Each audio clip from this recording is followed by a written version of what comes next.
சிவராத்திரி வெறும் இரவு அல்ல, இது இறைவனின் மாபெரும் கருணை வெளிப்பட்ட இரவு. எதுக்காக இந்த இரவு இவ்வளவு போற்றப்படுது? இதுக்கு பின்னாடி இருக்கிற அந்த பிரம்மாண்டமான கதைகள் உங்களுக்கு தெரியுமா?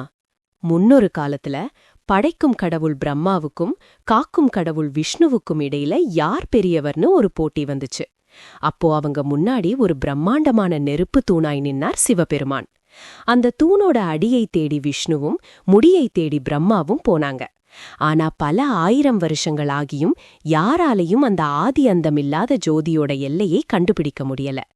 அந்த லிங்கோத்பவ மூர்த்தியா சிவன் காட்சியளிச்ச புனிதமான இரவுதான் இந்த சிவராத்திரி.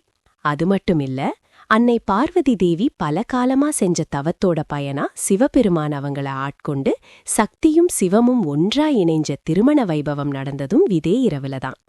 உலகமே ஆணும் பெண்ணுமாய் சக்தியும் சிவமுமாய் சமநிலை அடைஞ்ச உன்னதமான நாள் இது. அடிமுடி தெரியாத அந்த ஜோதி நமக்கு உணர்த்துவது ஒண்ணுதான்: கடவுள் என்பவர் எல்லை இல்லாதவர். அவருக்குள்ளதான் இந்த உலகமே அடக்கம். அதேபோல இந்த இரவுல தூங்காம தியானம் பண்ணும்போது நமக்குள் இருக்கிற அந்த தேவையற்ற அகங்காரத்தை அழிச்சு அந்த பேராற்றலோடு நாம கலக்க முடியும். இன்னைக்கு இந்த மகா சிவராத்திரியில அந்த ஆதி அந்தமில்லாத ஜோதியை மனதார நினைப்போம். அனைவருக்கும் மகா சிவராத்திரி நல்வாழ்த்துகள். இந்த தகவல் பிடிச்சிருந்தா நம்ம சேனலை சப்ஸ்கிரைப் பண்ணுங்க.